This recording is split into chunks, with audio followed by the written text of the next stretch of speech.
Hola, ¿cómo están? Qué gusto saludarles, deseándoles que estén teniendo un gran día. Bienvenidos, bienvenidas a Salud y Deporte. Hoy vamos a hablar de deporte y discriminación. Vamos a hablar con Vidal Méndez, director de Educación en Línea del CONAPRED, y con el escritor Héctor Salinas. Tendremos sus opiniones, qué opinan de este tema. Ya lo estaremos escuchando. Vamos a conocer un parque al norte de la Ciudad de México, en la zona metropolitana. No se lo pueden perder. Y también recomendaciones de libros, películas deportivas y la agenda de este fin de semana. Comenzamos Salud y Deporte.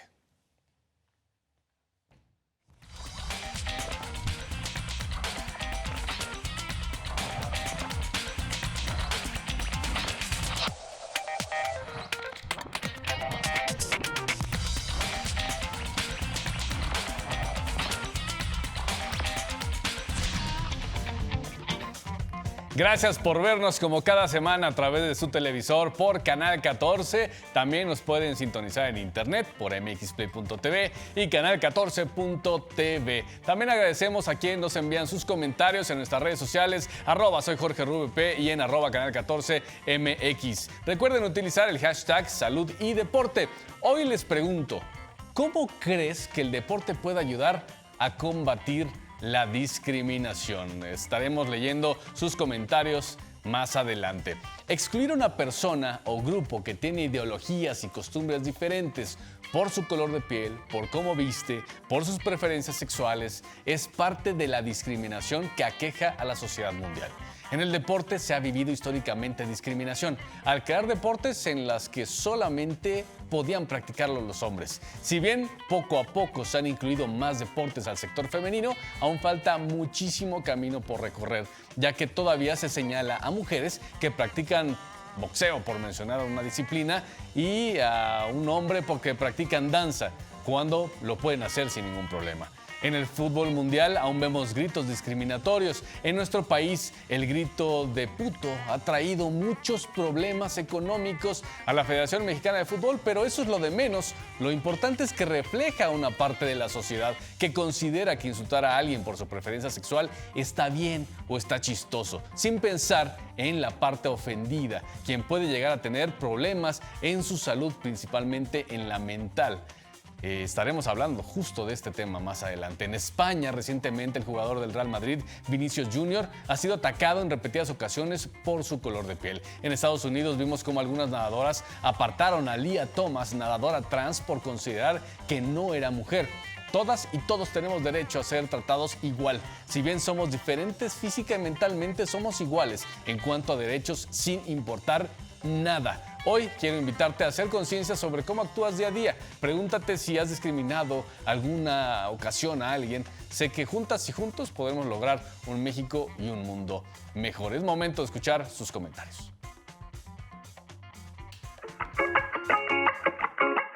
Creo que siempre ha habido problemas en el deporte, en el sentido de que no hay apoyos, en primera, y en segundo, menos para los discapacitados. Creo que ese es el problema más grave que hay. Sí, creo que sigue existiendo ya en niveles pues, mucho más altos en los atletas. Creo que cuando llegas a cierto nivel también se levanta mucho el ego. Sí, yo creo que todavía existe la discriminación en el deporte. Sí, porque actualmente hemos visto discriminación actualmente en Europa, por ejemplo, en el fútbol, soccer, inclusive por temas de orientación sexual también, o sea, de géneros sexuales, que también se discrimina. Me imagino que en el atletismo hay mucho problema, sobre todo con las personas que tienen prótesis y ese tipo de cosas que no son apoyados de una buena manera. No sabría si decirte como algún deporte en específico, pero como mencionamos hace rato, creo que en ámbitos competitivos más fuertes como temas olímpicos, temas en los que pues igual y los atletas se disputan tal vez un premio con dinero o cierta reputación. Apoyo sobre todo, mucho apoyo, porque siempre ha habido gente que lleva el nombre de México muy bien, pero los apoyos son por particulares. Casi siempre las personas que deben de apoyar por el gobierno hay muchos problemas. Pues creo que la humildad siempre es un elemento clave, una humildad real. Si tú ya sabes cosas, si tú ya estás en cierto nivel, intentar siempre ayudar al otro para que para que pueda subir, para que no se lastime.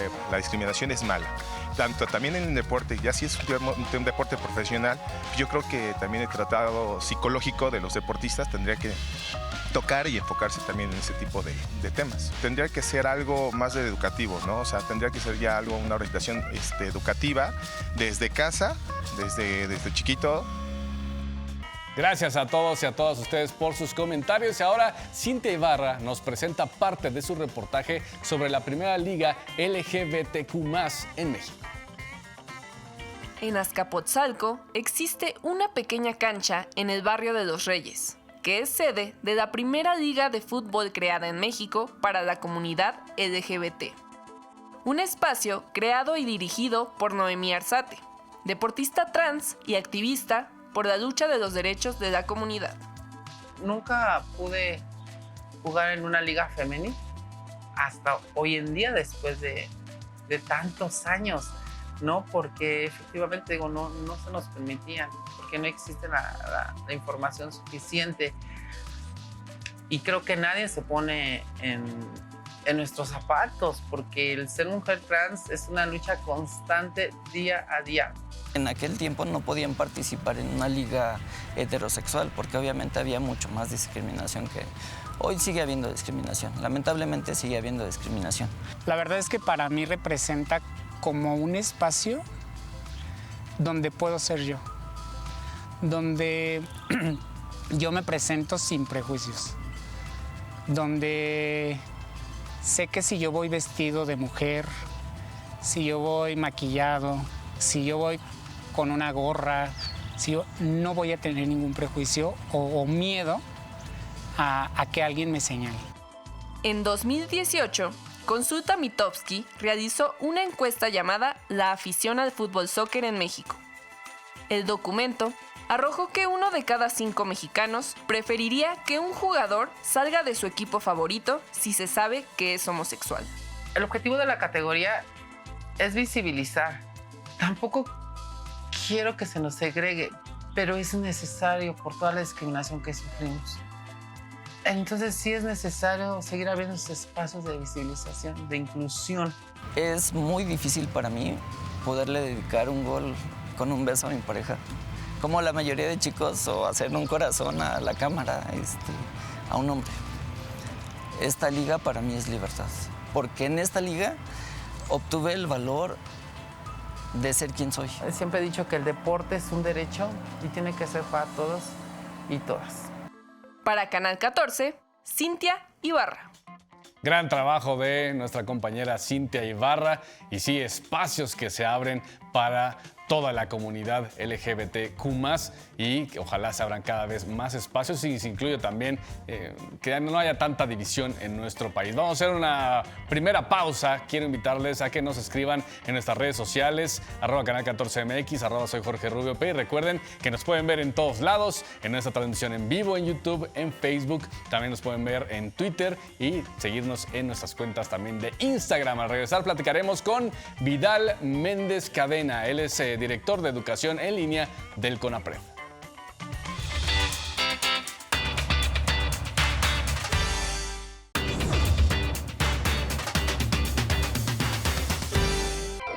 Gracias por continuar con nosotros aquí en Salud y Deporte. Recuerden que nos pueden escribir en nuestras redes sociales, @canal14mx, en Instagram, en Twitter, en donde quieran nos pueden encontrar, en Facebook también, @soy Jorge Rubio P. Y hoy la pregunta que les hice al inicio de este programa es: ¿cómo crees que el deporte puede ayudar a combatir la discriminación? Y vamos a ver sus comentarios, los primeros de ellos. Gina Soto nos dice: en los deportes de conjunto aprendes a hacer equipo con el compañero talentoso que tienes a un lado, sin importar su raza, religión ni nada así. Aprendes que esas cosas no tienen nada que ver con el desempeño deportivo. Y también nos escribe Alejandro Escamilla. Dice: los gringos sectorizan jugador latino, esto lo pone entre comillas, también un afroamericano, etcétera. Si se dice solamente este jugador es suficiente. Sí, coincido, siempre se le da como esta etiqueta, o se le pone esta etiqueta, y sobre todo en los Estados Unidos, o el mexicano, en fin. Ahí están sus comentarios, sigan escribiéndonos y más adelante los estaremos leyendo. Y ahora le doy la bienvenida a Vidal Méndez Cadena, director de Educación en Línea del CONAPRED. ¿Cómo estás, Vidal? Qué gusto tenerte por acá. Bien, muchas gracias. Gracias por la invitación y espero que esta tarde podamos conversar sobre diferentes temas. Sí, recientemente, ya lo comentaba al inicio del programa, este Día de la Cero Discriminación, y el deporte al final no es algo ajeno, pero me gustaría que tú nos dijeras a qué consideras tú y a qué deberíamos considerar como discriminación, Vidal. Esa es una pregunta muy importante porque a menudo entendemos discriminación como cualquier conducta de exclusión y lo cierto es que solamente la discriminación va a existir cuando existen violaciones a derechos humanos. Okay. Eso quiere decir que si yo, por ejemplo, soy ofensivo o soy un poco agresivo, quizá no eso necesariamente se convierte en un acto de discriminación. Okay. Para que se convierta como tal, tengo que dificultar tu derecho a la salud, el derecho a la educación, al trabajo, a cualquier otro. Okay. Entonces, eso es muy importante de reconocer para no estar, sobre todo, hablando de lo mismo, que tiene que ver muchas veces con las distinciones y las diferencias, sino siempre va a tener que ver con los derechos. Si bien a lo mejor al utilizar una palabra no discriminamos como tal, ¿no? Ya hablando del significado que nos acabas de compartir, pero es como el inicio, ¿no? Podría ser el inicio de lo que nos lleve ya a discriminar a una persona. Sí, de hecho es algo que pasa con mucha frecuencia. Muchas personas que utilizan las redes sociales de manera frecuente se encuentran comentarios ofensivos, agresivos, denotativos o que van en contra de la dignidad de la persona. Eso en muchas ocasiones hay personas que le interpretan, ya me estás discriminando. Todavía no se convierte en discriminación, pero sí es una ofensa que puede empezar a convertirse en una agenda en contra de un grupo, especialmente si la persona pertenece a un grupo históricamente discriminado. Sí, claro, y ahorita que mencionaba lo de redes sociales, más adelante estaremos hablando con Héctor Salinas. Él escribió un libro que todavía, me comentaba hace ratito, ha recibido insultos. Y sí, hablas de las redes sociales que al final se han convertido en el vínculo de comunicación global y que ha acercado prácticamente a las personas, pero también las ha alejado de alguna manera, ¿no? Porque vemos mucho, y sobre todo en Twitter, hay demasiado odio, demasiada división. No sé otras redes sociales, a lo mejor pues un like, un corazoncito, pero ¿tú crees que las redes sociales están abonando a esta? Y sobre todo voy a detenerme en Twitter, que esté fomentando un poco la discriminación todavía en esta época? Podríamos decir que no, que las redes sociales en sí mismas no. Lo que sí es importante decir que al ser un espacio de comunicación y de interacción totalmente democratizada, hay muchísimas formas de aproximarnos a ellas. Hay colectivos que, por ejemplo, promueven derechos humanos en Twitter, reuniones, movimientos sociales, insumos e información, pero también, en la contraparte, cada vez surgen también movimientos ultrarradicales, de tendencia conservadora y que nieguen los derechos humanos de otros grupos sociales. Sí, claro. Y sobre todo, como no hay una... Al final, la libertad de expresión, pues ahí está, ¿no? Pero hay una línea muy delgada, ya siempre, cuando se convierte en algo que no es tanto esta libertad de expresión. Pero bueno, Twitter ahí lo tiene y pues al final el dueño, que es el que decida qué limita y qué no limita. Hablando de México, ¿cómo estamos hoy? ¿Ha bajado? ¿Ha subido? ¿Seguimos igual en temas de discriminación? ¿Cómo está hoy México? Hoy en día en México podremos decir que la discriminación está en un estado de al menos ya la estamos reconociendo y ya la estamos nombrando. Hace 10 años, 15 años, 20 que comenzó el Consejo a operar, este tipo de problemáticas no se hablaban, no se distinguían. Hoy cada vez más, a lo mejor de manera ofensiva o a lo mejor no aceptando estos tipos de debates, pero ahí al menos estamos comenzando a hablar de los temas que están relacionados a esto. Cada vez hablamos más de machismo, de clasismo y de racismo. Y por supuesto que estemos aquí esta tarde habla de un espacio de oportunidad muy interesante, que es cómo el deporte está muy relacionado con diferentes posibles prácticas de discriminación. Es difícil decir si ha subido o ha bajado, porque la discriminación es un problema dinámico. Eso quiere decir que mientras en algunas condiciones posiblemente han mejorado las condiciones de ciertos grupos por reconocimientos legales o institucionales, en otras esferas sus vidas siguen en riesgo. Entonces dependerá mucho del grupo, del contexto, de la ciudad, inclusive del estado. Sí, porque cambia mucho, ¿no? Muchísimo. Siendo todos mexicanos, todos viviendo en México, creo que sí podemos encontrar ciertas partes de la República donde a lo mejor vemos que la discriminación es aún mayor. Y todos somos exactamente del mismo país, ¿no? Aún entre nosotros y también mucha gente que se ha ido a vivir a Estados Unidos, a mí me ha comentado, el principal obstáculo de un mexicano fuera de México es el mexicano, ¿no? Digo, ahí no es tanto discriminación, pero a lo mejor dice, me costó trabajo, que le cuesta trabajo a ti también, ¿no? ¿Cuál es el principal ámbito que vemos que se ve afectado en nuestro país? ¿Son las personas, no sé, los godines, son los deportistas, ¿quiénes son los que más se les discrimina en nuestro país? ¿Cuál es el sector más afectado? En CONAPRED, por lo menos, distinguimos cerca de 20 grupos históricamente discriminados. Entre ellos se encuentran las personas indígenas, los pueblos afrodescendientes, las personas con identidades de género y orientaciones sexuales no normativas, las personas con discapacidad y neurodivergentes, y así una gran cantidad de colectivos. Algo tan sencillo como la mayoría de la población, que son las mujeres, es uno de los colectivos más discriminados en un país como este. Grupos que son potencialmente también muy importantes y muy grandes demográficamente, como las niñas, los niños, los jóvenes, también viven dinámicas de discriminación de manera muy frecuente. En el tema de la comunidad LGBTQ+, la comunidad indígena que también comentabas, la comunidad indígena tal vez es la que ha perdido un poco de voz, porque al final vemos en el mes del orgullo que se hacen muchas conferencias, entrevistas para pues, posicionar a la comunidad dentro de, como alzando la voz. En el tema del grupo indígena se ha hecho un poco al lado, ¿no?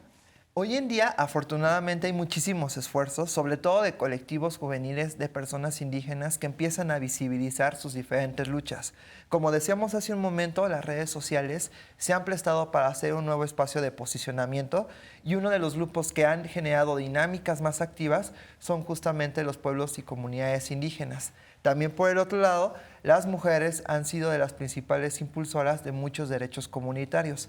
Solamente para ver un poquito la imagen de cómo estamos en México y en la región de América Latina, muchas de las personas que defienden el derecho a la tierra, al territorio, al medio ambiente, son personas indígenas, lo cual nos habla que a lo mejor quizás su visibilidad no está en las agendas que estamos más o menos en el día a día, pero están ahí luchando cotidianamente.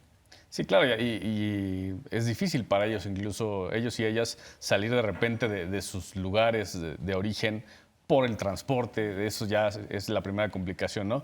Pasemos al deporte. En el deporte mexicano vemos que hay mucha discriminación. ¿Hay algún estudio que nos arroje ciertos datos? En CONAPRED se han hecho algunos estudios, pero sobre todo han sido de opinión. Todavía de una revisión puntual de salarios, de brechas de desigualdad, no se ha trabajado. El interés en los próximos años es empezar a entender cómo funcionan las prácticas discriminatorias en diferentes ámbitos, entre los que podrían encontrarse el mundo del deporte. Lo que sí podemos decir con contundencia es que hay desigualdades muy reales en términos, por ejemplo, de salarios. A las mujeres en diferentes deportes no les pagan igual que a los hombres. O también tenemos diferencias de trato y de atención a diferentes practicantes según el deporte que sea más popular, la inversión que se le da a ese sector, la estructura que tienen los deportistas en diferentes espacios. Entonces son dinámicas interesantes de reconocer. Cuando se otorga por parte de algún ente, vamos a llamarle ente nada más, presupuesto para diferentes federaciones deportivas, fútbol, básquetbol, esgrima, la que sea, y se le otorga diferente recurso, sin importar a lo mejor que lo necesita más una que otra porque tiene más atletas, que simplemente con eso pues, te hace llevar un mayor presupuesto. ¿Podríamos decir que ahí se está vulnerando un poco el tema de los derechos de esas personas que necesitan mayor recurso y nos lleva a discriminar a esa federación? Sería todo un debate, porque como decíamos al inicio, la discriminación tendrá impactos en los derechos humanos. Por supuesto, tendríamos que empezar a ver si se hacen diferencias entre los deportes. A lo mejor hay dinámicas que se prestan a dejar fuera a diferentes practicantes de diferentes disciplinas. Al menos aquí en México lo tenemos que reconocer, muchas veces se le da peso más a un deporte sobre el otro y eso termina en ocasiones marginando. Aquí es importante decir que la marginación, aunque es prima o es cercana a la discriminación, pues tendría sus asegúnes muy particulares. Vamos a hacer una pausa, Vidal, y ahorita quiero dejar sobre la mesa qué opinas del fútbol y lo que puedes ver, más allá de un estudio, tu opinión de lo que vemos dentro del fútbol mexicano, mundial, sobre pues algunos gritos racistas, si tenemos que separar el racismo con la discriminación o van de la mano. Ahorita me contestas, vamos a hacer una nueva pausa y continuamos con más aquí en Salud y Deporte.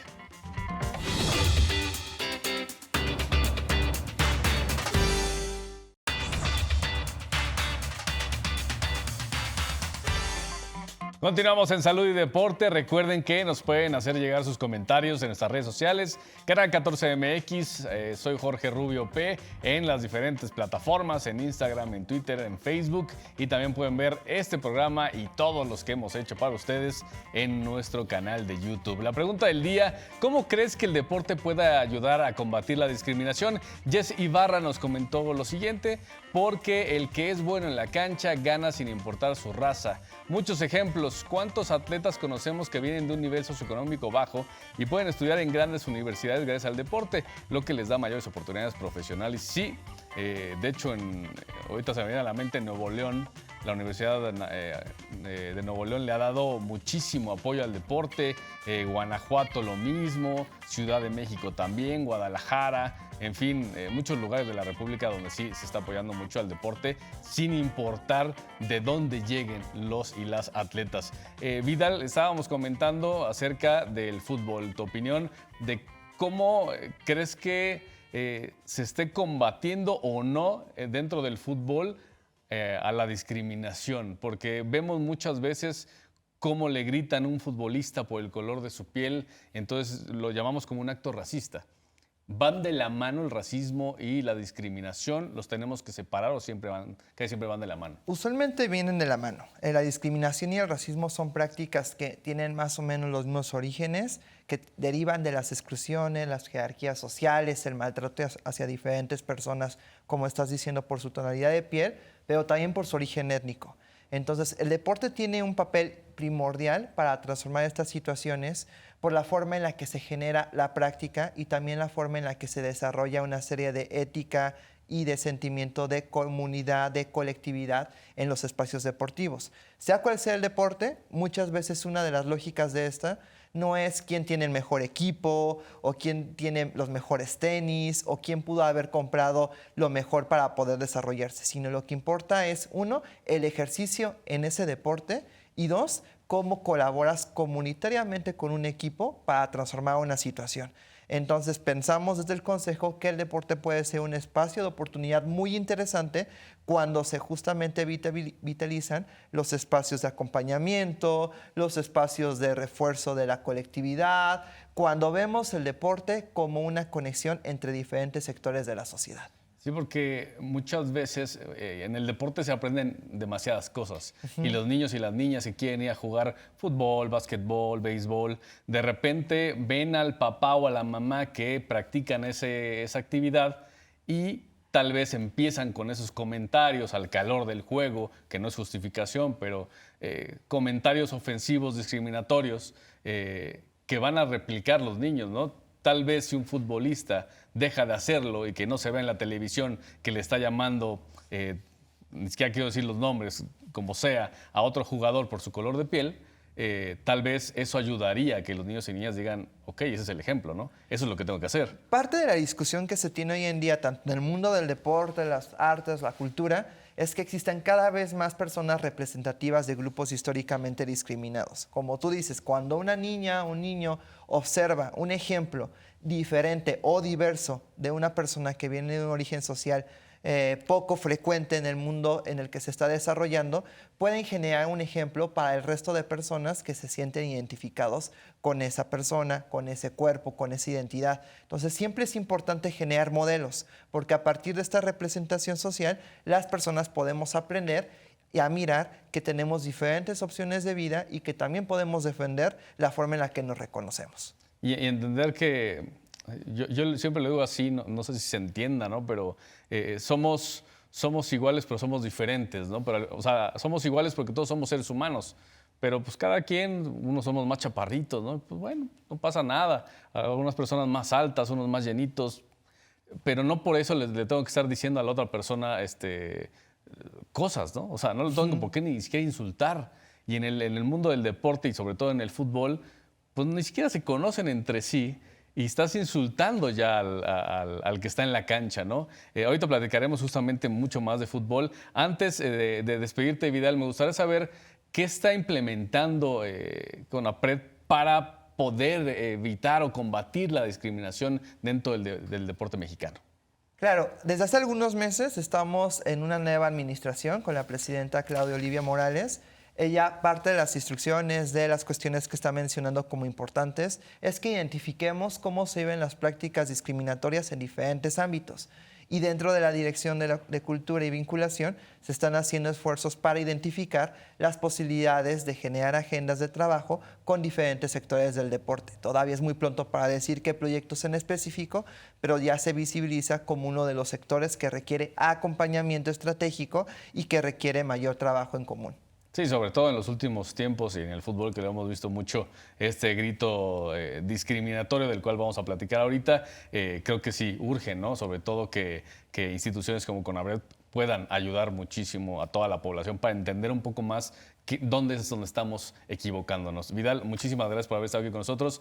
¿Tus redes sociales, dónde puede seguir la gente? Gracias, claro que sí. Bueno, las redes sociales del Consejo son en Facebook, en Twitter, en Instagram, CONAPRED. Y ahí pueden encontrar diferentes contenidos, convocatorias a cursos, a programas, inclusive algún otro tipo de actividad que tengamos en diferentes ámbitos del deporte, la cultura, la ciencia, las políticas públicas. Perfecto. Vidal, muchas gracias por haber estado aquí con nosotros. Y te invito y los invito a todos a que veamos ahora un lugar donde podemos ejercitarnos de forma gratuita y al aire libre. Hola, ¿qué tal, Jorge? El día de hoy nos encontramos en el Parque Naucali, un lugar que sin duda le va a gustar mucho a todos aquellos que disfruten de la naturaleza. Ubicado al sur de Ciudad Satélite, en el municipio de Naucalpan de Juárez, originalmente fue un ejido denominado Ejido de Oro. Se inauguró como parque el 2 de octubre de 1982. Desde entonces, es un sitio muy frecuentado por los habitantes de la zona durante los fines de semana, ya que cuenta con extensas áreas verdes pobladas principalmente por árboles de eucalipto. A mí me gusta venir por toda la vegetación que hay, respiras aire puro, está lejos de las avenidas y bueno, me gusta venir todos los días, vengo de martes a viernes a caminar, que es un ejercicio que me recomendó el doctor. Este pulmón verde de Naucalpan ha sido testigo a través del tiempo de un sinfín de eventos, espectáculos, reuniones, muestras de arte, cultura y deporte. La Casa de la Cultura tiene diversas actividades recreativas, como lo son las clases de arte, baile o yoga, entre otras más. Muchas personas se reúnen en el parque para tomar clases de zumba, hacer ejercicio, patinar o simplemente venir a jugar dominó con los amigos por las mañanas. Cuenta con una pista de patinaje, zona para hacer skate, pista para bicicletas y una gran área para perros donde incluso tienen una mini alberca. En general está muy limpio, tiene buena zona para patinar y es lo que yo busco. Y aparte el clima de aquí es muy bonito. Hay diversas actividades, pero las que más destacan son las que realiza la gente. Por ejemplo, se puede de repente encontrar de que un grupo de ballet aquí mismo enseñan a patinar. A la par, cuenta con una pista de 3 kilómetros para corredores, zonas de recreación infantil, entre otras amenidades que la posicionan como un símbolo representativo de los naucalpenses. Es importante tener este tipo de parques arbolados y cuidados para que la gente pueda distraerse del estrés de la ciudad y pueda hacer algo de ejercicio y tener una vida sana. Es muy importante tenerlos y sobre todo cuidarlos. Siempre vemos que los parques tal vez necesitan menos cosas, pero es importante que tengan un debido mantenimiento para que tengamos todos una vista bonita y un lugar agradable para hacer ejercicio. Y bueno, eso fue todo. Aquí tienen una opción integral para que toda la familia venga a realizar actividades deportivas y culturales en la zona metropolitana. Para Canal 14, Cintia Ibarra. Muchas gracias, Cintia Ibarra. El Parque Naucali, un gran lugar. Si no han ido por allá, si no son de la parte norte, la zona metropolitana de la Ciudad de México, dense una vuelta, de verdad. Está increíble el Parque Naucali, ya muchísimos años allí pues dándole felicidad a todos los naucalpenses. Y bueno, ahora le doy la bienvenida a Héctor Salinas, coordinador del programa de estudios en disidencia sexual de la Universidad Autónoma de la Ciudad de México y escritor del libro Puto, violencia homofóbica en el fútbol. ¿Cómo estás, Héctor? Qué gusto tenerte. Encantado de estar contigo nuevamente. Ya hace algunos años que nos encontramos, me recuerdo, te entrevisté en una feria del libro ahí en el Politécnico Nacional, y digo varios años y hago ese énfasis porque pues, tu libro no ha perdido vigencia, ya estaremos hablando de él. Y justamente en este día de la cero discriminación, importante platicar de lo que está ocurriendo en nuestro fútbol, ¿no? Primero, platícanos un poco sobre ti. ¿Quién es Héctor? ¿A qué se dedica? Ya un poco di la introducción, pero cuéntale a la gente. Pues bueno, yo soy un soñador que el mundo puede cambiar y trato de dar mi granito de arena para que eso suceda. ¿Y cómo lo hago? Pues a través de mi trabajo en la universidad. Por eso fundé el programa de estudios en disidencia sexual, que lo que intenta es justamente acercarse a la realidad de la diversidad, de la disidencia sexual y de género en la sociedad en distintos ámbitos. Y en este caso, pues de ahí surgió precisamente la idea de escribir este libro, que como subtítulo efectivamente lleva el análisis de la violencia homofóbica en el fútbol. Vamos metiéndonos un poquito en el libro. El título creo que es muy claro de lo que se habla, ¿no? Pero ¿qué abordas en este libro? Pues bueno, yo empiezo haciendo toda una historia. En el primer capítulo, toda una historia de lo que es cómo surge el fútbol en Inglaterra, cómo empieza siendo un juego y cómo este juego se va popularizando hasta volverse un espectáculo a nivel mundial. Entonces, lo que intento poner en el libro es que los orígenes son justamente de juego, pero que después empieza a tener una serie de reglas, empieza a tener una serie de comercialización, se expande a través de la globalización y entonces llega a todo el mundo, literalmente a todo el mundo, pero llega ya no como un juego, sino llega sobre todo como un espectáculo. Los futbolistas se convierten en superstars y dejan de tener esta idea del juego, ¿no? Ya no es la competición de la cascarita en domingo, del amor a la camiseta, porque es la camiseta del barrio, es la camiseta del lugar, de la institución universitaria donde estudié o algo así. Se convierte en la gran oportunidad de movilidad social para muchos jugadores, ¿no?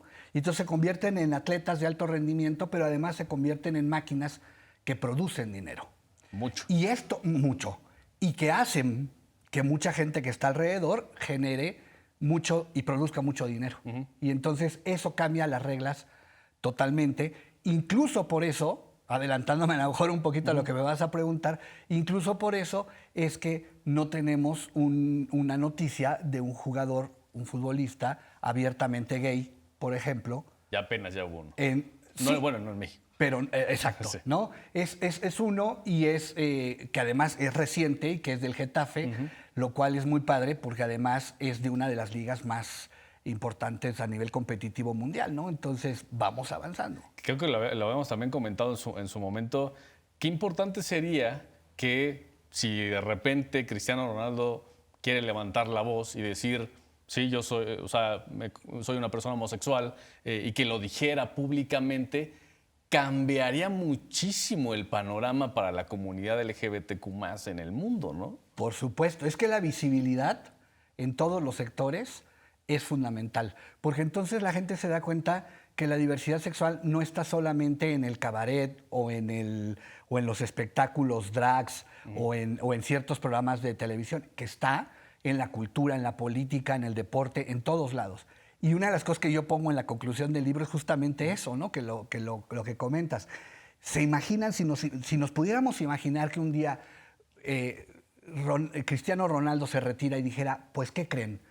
Todos los goles que metí, todas las cifras que logré, todo lo extraordinario que ha sido su carrera, independientemente de si Messi, Cristiano, ¿no? Dejamos ese debate, todo lo maravilloso que ha hecho en su carrera, y de repente dijera, pues lo hice yo perteneciendo a la diversidad. Como tanto se lo han achacado además, ¿no?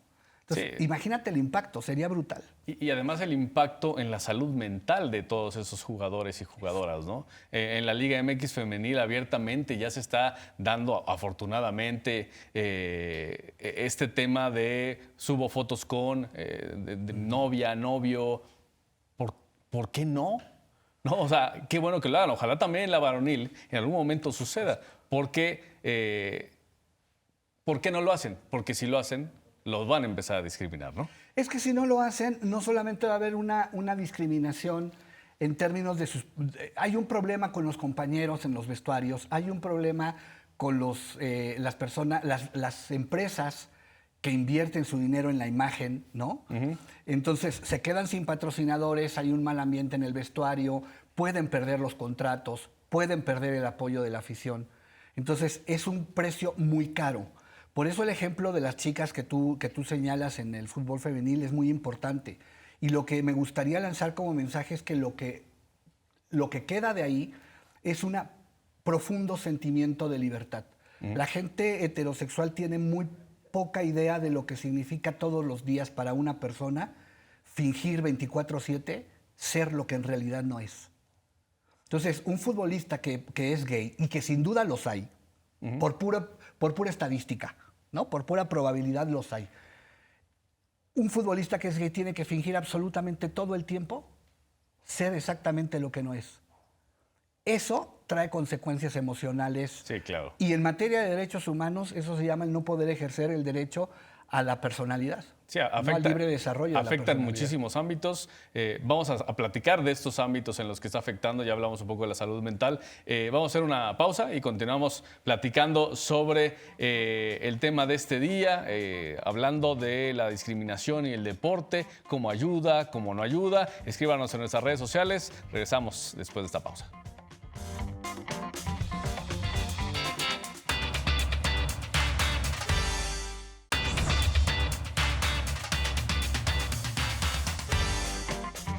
Gracias por continuar con nosotros aquí en Salud y Deporte. Héctor, entremos al título del libro, que es El Grito, que todavía escuchamos en algunos estadios. ¿Te acuerdas cuándo escribiste este libro? Ya cumplió 5 años. 5 años. Y lo escribes ya después de un rato que había estado El Grito. Sí. No fue como, escuché El Grito y empiezo a escribir el libro. Entonces, por lo menos llevaremos unos 6, 7 años, fácil, de estar hablando del mismo maldito tema, que es este grito en los estadios, que a alguien se le ocurrió, empezó a ser chistoso para mucha gente, y de repente del estadio de las Chivas pasó al del Toluca, o al revés, y el de los Pumas. Bueno, fíjate, el de los Pumas casi no hacen ese grito, ¿eh? Es raro. Los que lo hacen son, o era la gente nueva que iba al estadio, porque se les hace chistoso. Pero así se fue a muchos estadios y lo hicieron como, casi como el himno, tan importante como el himno de un equipo, así lo decían cada vez que sacaba el portero rival. ¿Es o no discriminatorio el grito desde tu punto de vista y como lo abordas en tu libro? Porque mucha gente decía, pues, ¿qué a eso vas al estadio. Vas a divertirte y a mentarle la madre a los jugadores y a insultarlos de cualquier manera posible. Lo que pasa es que creo que se entendió mal. Y el problema fue que cuando hubo algunas intervenciones fueron muy débiles en el sentido de que no iban a la raíz. Es decir, se trataba de cubrir la superficie, pero no se iba a la raíz. El grito efectivamente surge como una cuestión anecdótica, pero que se vuelve un problema bastante complejo. Porque de repente se decía, bueno, es que esto es con un ánimo lúdico, es para divertirse, pero la reflexión de fondo es, nos estamos realmente divirtiendo, haciendo mofa de un sector social que ha sido no solamente discriminado, sino que además ha sido violentado profundamente. Que sigue siendo. Una de las cosas que yo pongo en el libro y que señalo en el libro con base en algunos datos de investigación es esa palabra, la palabra puto, es la última palabra que escuchan muchas personas por el simple hecho de ser homosexuales. Todos los crímenes de odio por homofobia, incluso por transfobia a las mujeres trans, hay personas que las matan y como no entienden la diferencia entre una persona trans y un hombre gay, le siguen llamando hombres vestidos de mujer. La última palabra que oyen es puto. Entonces, estamos haciendo una utilización lúdica de un término que es bastante violento, que es bastante peyorativo y que puede traer como consecuencia actitudes violentas. Porque mucha gente dice, no hay problema, yo te puedo decir así. Sí, el problema es cuando lo dices escondido en la masa, sin la responsabilidad de decírtelo frente a frente, en masa, y cuando lo que le estás lanzando el mensaje a las demás generaciones es, aquí se puede insultar a cualquiera y aquí no hay límites.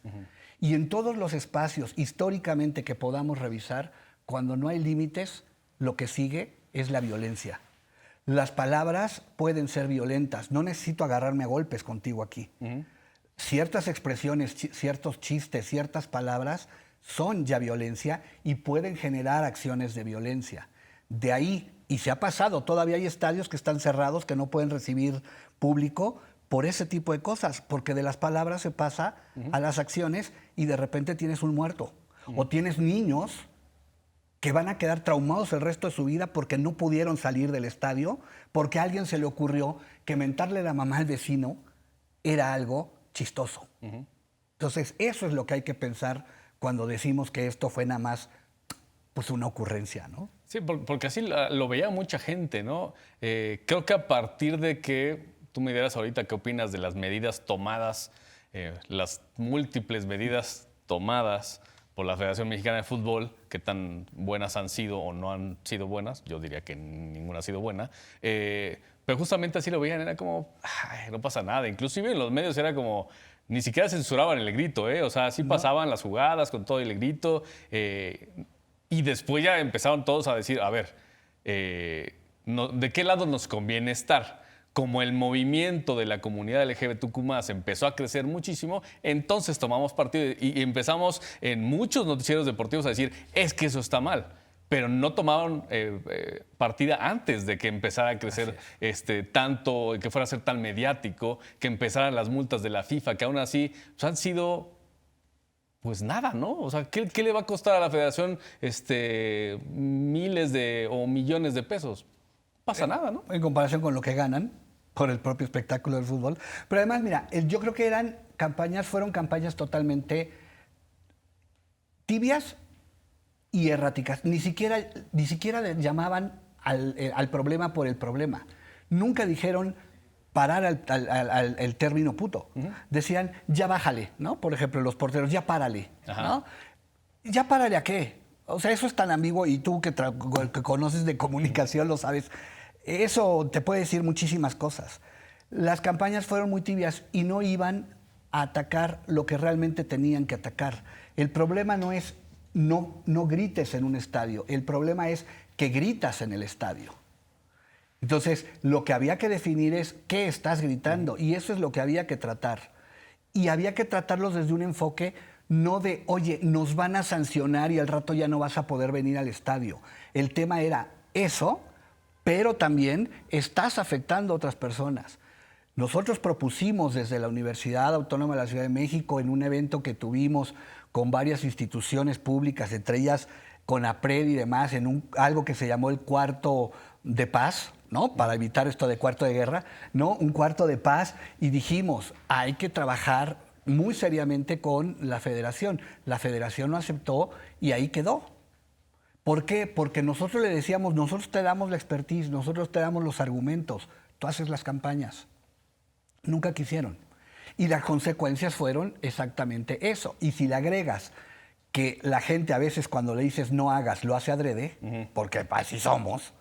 Entonces esto trajo como consecuencia que el grito no parara y nos sancionaran y quedáramos como auténticos gandallas a nivel internacional, porque no solamente lo hicimos aquí, sino que nos llevamos el grito a Europa, nos llevamos el grito al Mundial, y entonces ahí vienen los mexicanos ofensivos, ¿no?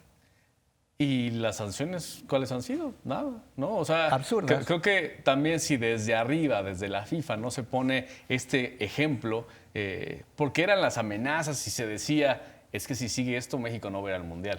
Entonces ahí sí ya empezamos a ver por todos lados a los futbolistas diciendo y en los estadios, no grites, ponían incluso aplausos cuando iba a sacar el portero para que en la transmisión de televisión no se escuchara. Sí.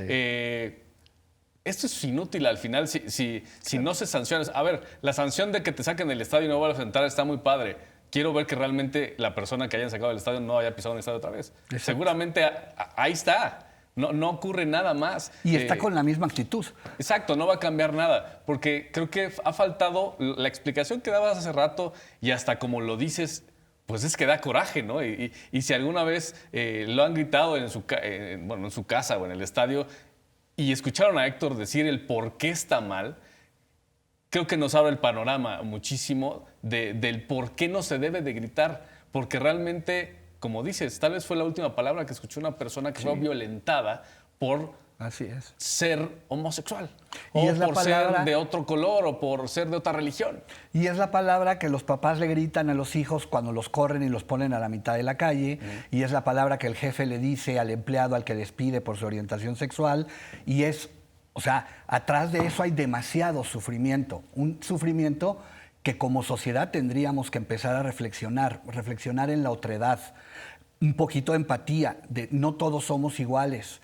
Y entonces, si existe la diversidad, tengo que pensar en cómo miran el mundo y cómo sienten y cómo piensan y cómo están en ese mundo los demás. Es ponerse en los zapatos de las otras personas. Que es difícil, pero importante. Siempre tenemos que ver al de al lado o a la de al lado para ponernos de repente unos segunditos en sus zapatos, como qué sentirá esa persona cuando todo un estadio, cuando más de 50,000 personas le están gritando una ofensa, una palabra que puede llegar a ser muy fuerte, como tú la explicabas perfecto. Pero bueno, esperemos que en algún momento, yo creo que no, nos vemos el próximo año y el que sigue para hablar de este mismo tema, porque seguramente va a continuar y va a continuar exactamente igual. No veo que vaya a cambiar, desafortunadamente.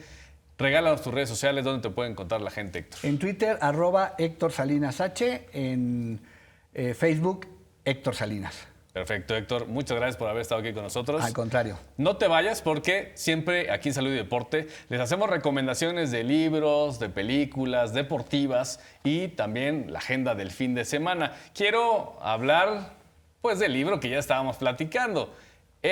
Violencia en el fútbol, de Héctor Salinas, quien está aquí con nosotros. Dinos dónde lo pueden comprar, si todavía lo pueden comprar, o de dónde lo podemos conseguir para darnos una idea de lo que... Ya nos diste ahí un buen spoiler, pero si queremos entrarle de lleno más al libro, ¿dónde lo encontramos? Pues ya no se puede encontrar, se agotó. Afortunadamente, bueno, la edición fue pequeña, pero se agotó. Y bueno, está descargable, es la buena noticia, está descargable en PDF. Pueden entrar a academia.edu. /Héctor Salinas. Ajá. Y ahí van a encontrar todos los libros que he publicado, artículos sobre diversidad sexual, masculinidad, derechos humanos, y entre ellos, ahí en la sección de libros, está de Eputo. Perfecto, muchas gracias, Héctor. Ahí está, por si ustedes quieren descargar el libro. Ya ni siquiera lo tienen que ir a comprar, no tienen ni salir de su casa. No. ¿Ustedes qué libro nos van a recomendar? Escríbanos en nuestras redes sociales. Y la película que les quiero compartir hoy es Glory Road. Relata una historia real, la de Don Haskins, un jugador y entrenador que se atrevió a desafiar el racismo que se vivió en Estados Unidos en los años 60 y alineó por primera vez a una quinteta de raza negra, algo nunca antes visto en el básquetbol colegial de este país. Un filme que nos expresa que el amor a un deporte, en este caso el básquetbol, está por encima del color de piel. Y ustedes, échenos las películas, porque hay un montón de películas deportivas. ¿Se te viene alguna a la mente que te guste, Héctor? No. Seguramente has visto He visto algunas, claro, pero... Creo que las típicas son más de fútbol americano. Por eso trato de rascarle un poquito más a las recomendaciones. Si no, todas serán de fútbol americano y todo como final hollywoodense, sí, ¿no? sí. Pero bueno, la Seguro. agenda del fin de semana. ¿Qué hay que ver este fin? Que bueno, ya hoy jueves, el domingo, si ya no están viendo la repetición, pues seguramente ya pasaron algunos de estos encuentros o recomendaciones. El fin de semana arranca la temporada 2023 de la Fórmula 1 con el Gran Premio de Bahrein. Ay, vamos a ver cómo le va a Checo Pérez esta temporada, a ver si ahora sí lo deja pasar Verstappen. El domingo les recomiendo a los amantes del básquetbol el duelo entre los Knicks de Nueva York y los Celtics de Boston y el de los Warriors de Golden State ante los Lakers de Los Ángeles. Está sabroso ese, ¿eh? En nuestro fútbol, la Liga MX femenil inicia este viernes y el lunes nos espera el mejor duelo de la jornada 8. Juegazo, Pachuca contra el América a las 19:05 horas y en la varonil inicia el mismo día y destaca el juego entre también América y Pachuca. Ahí está un poco de lo que pueden ver este fin de semana en materia deportiva. Llegamos al final de Salud y Deporte. Muchas gracias, Héctor, por haber estado aquí con nosotros. Gracias a ustedes que nos permitieron estar nuevamente, como cada jueves o cada domingo, depende de cuándo lo vean, en sus hogares. Nos vemos la próxima semana.